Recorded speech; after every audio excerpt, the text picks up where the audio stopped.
umaga, Pilipinas, 7:32 ayon sa Philippine Standard Time. Kasama niyo po si Harry Bayona at ito ang Panahon TV Express.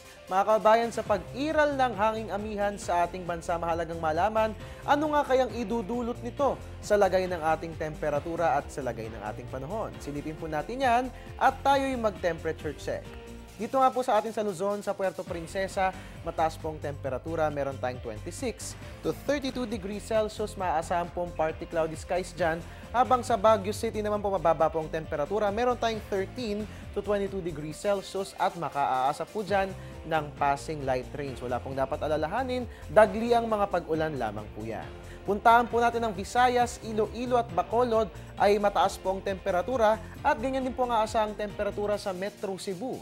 Meron po tayong 25 to 31 degrees Celsius. Fair weather po ang iiral dyan po sa mga nabanggit na lugar. Habang ang Tacloban po ang may pinakamababang temperatura, meron tayong 24 to 32 degrees Celsius. Makakaasa rin po tayo ng fair weather dyan nga po sa nabanggit na lugar. Puntahan po natin ang Mindanao, Cagayan de Oro, mababa pong temperatura. Meron po tayong 24 to 32 degrees Celsius. Partly cloudy skies po ang maaasahan natin dyan.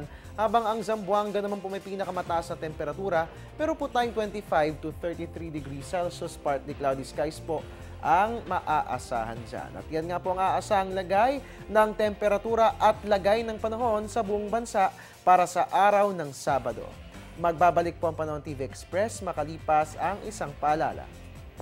Teng, ang package. Ma'am, sabi ng Air 21 on the road na.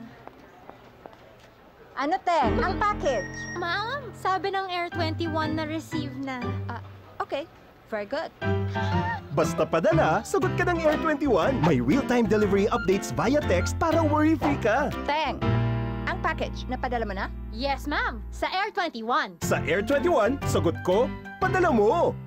At yan po muna ang latest mula rito sa Pag-asa DOST. Mga kabayan, antabayanan po ang susunod kong ulat panahon. Mamaya pong alas 9, babantayan po natin ang lagay ng lindol. Diyan nga po yan sa Kabisayaan. Kung kaya't antabay lamang po. Dito lang yan sa Panahon TV Express kung saan walang pinipiling panahon ang pagbibigay impormasyon. At your service, ang inyong weatherman, Harry Bayona. Magandang umaga.